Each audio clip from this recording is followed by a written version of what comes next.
Kaynamış sütün içine 4 adet ceviz ekleyip yerseniz bakın ne oluyor.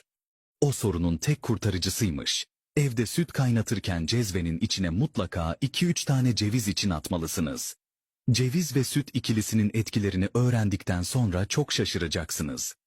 Geçmeyen öksürükleri kökünden söküp atmak için 1 su bardağı süte 3 adet ceviz içi ekleyerek kaynatın.